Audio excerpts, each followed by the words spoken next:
Hello again, my name is Rick Utzler with airgunweb.com. I'm very glad you can join us again today. Our review item today is the Walther Dominator 1250. The gun ships with the scope factory mounted and it ships in a hard shell case. That's a very nice feature when you're talking about spending anywhere between $750 and $900 on a high-powered air rifle. As many of you know, we recently tested the Walther Falcon Hunter in 25 cal. This is the Walther Dominator, and this is also in 25 caliber.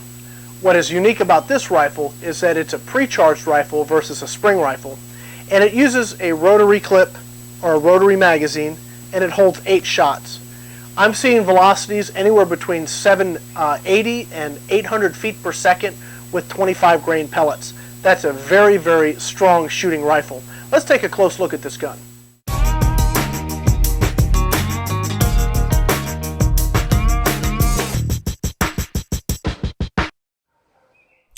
As you can see from this video, Walther certainly did not spare the use of composite with this rifle. On a good note, they also used a lot of high-quality steel parts as well. So don't let the fact that this is primarily a composite gun scare you away.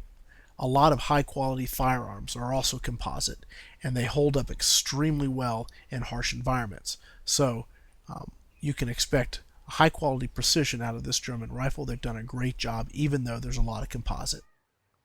As we get around here to the front of the rifle, take a look at the air tank. It actually has a built-in pressure gauge, and that's an important feature. This particular tank was able to take far more pressure than I was able to put in it. I believe it can take up to 4,300 psi, if not a little bit more. My tanks will only let me go to 3, so we weren't able to get the full use of it. The stock is an ambidextrous stock, although with the bolt on the right side, it's really tailored more for righties than lefties. All the parts work extremely well together, and again, they are exactly what you would expect from a Walther gun made in Germany. The real plus to this gun is this scope. Oh baby, I was expecting a 4x16 scope, but no, they shipped me an 8x32. I never had an opportunity to work with a scope like this, and it was certainly a real treat. That side wheel adjustment makes it extremely simple to get a very clear picture, no matter if you're at 20 yards or at 200 yards. No matter if you're at 8 or 32 power, you can get a crystal clear shot, which is really, really cool. The trigger is the one downside to this gun, unfortunately. It's a plastic blade, and that's not necessarily a bad thing, but the second stage is very, very long, and it needs to be a lot shorter and a lot crisper. As we take a look, the safety on this gun actually has a safety, and not an odd thing. But it's an automatic safety, and you do have to sort of push that little button down before it'll go in and allow you to fire the gun. Without question, this is one mean looking rifle.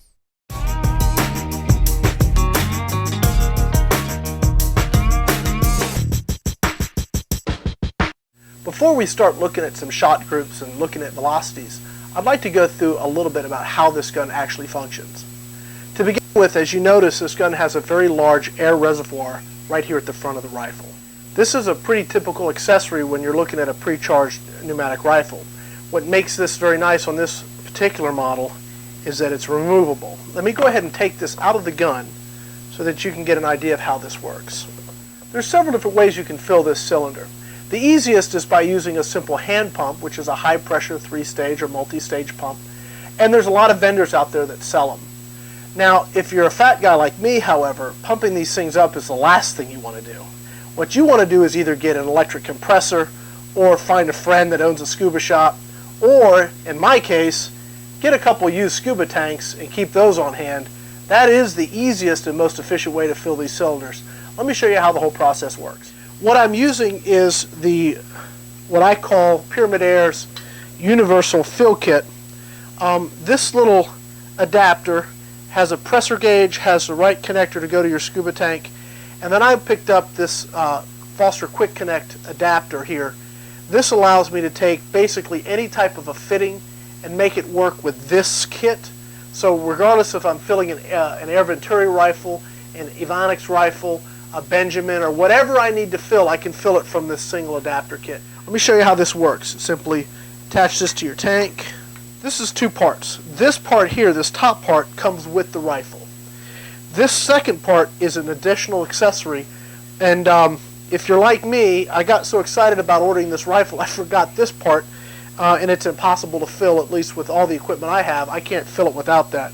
So whenever you order a pre-charged rifle, make sure you get everything you need to fill the rifle, or you're going to be really disappointed having to place another order. The way this works is this simply screws in here. You connect your setting, or your fitting. Take your time, let it fill up slowly. Do not rush it. You're dealing with a lot of pressure here. This is dangerous stuff, and you want to treat it seriously. Do not lose respect for this, or you're going to find yourself injured and at the hospital. So let's go ahead and top off this cylinder.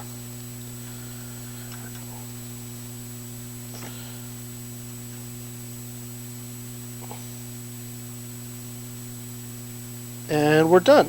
It's that easy and that quick. Now we can go set up on the bench, put up a new target, and see what kind of groups we can get.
Well, this will wrap up this look at the Walther Dominator 1250. As you can see, this rifle certainly is impressive. We were getting anywhere between 770 feet per second all the way up to 802 and 805 feet per second. Now, that translates into, let's see, close to 36.5 foot-pounds at the 802 velocity, which was a pretty average velocity we were getting with the JSB pellets. The pellet weight is 25.4 grains. At 802 gives us 36.29 foot-pounds. That is a lot of power out of an air gun. If there's one weakness in this rifle, it has to do with the trigger. The first stage of this trigger is very, very easy. You get to the second stage quickly, and it's very, very light.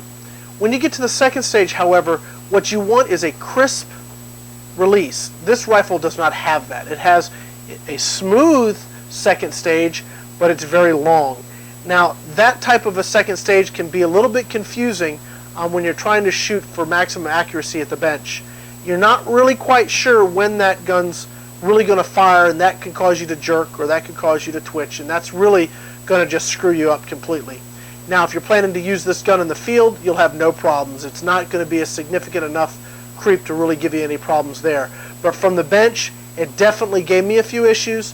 Nothing that I'm sure a lot of practice wouldn't overcome. I really want to take just a moment and thank the guys over at Pyramid Air. They provided this product, all the pellets and the targets, as well as the universal fill kit and all the accessories I've needed to test this rifle. They've been very, very good to me and very good to the sport in general. The next time you're looking for a new air gun, or you need your next batch of supplies, be sure to look up the guys at Pyramid Air, www.pyramidair.com. They'll really take good care of you. When you're placing your next order, make sure to try the 10 for 10 service with Pyramid Air. They'll take your gun out of the wrapper, and they'll double check it for any sort of physical problems, and they'll run it through a chronograph just to make sure it's firing properly. My name is Rick Utzler. I want to thank you all for joining us today. Until next time, please shoot safe and have a whole lot of fun.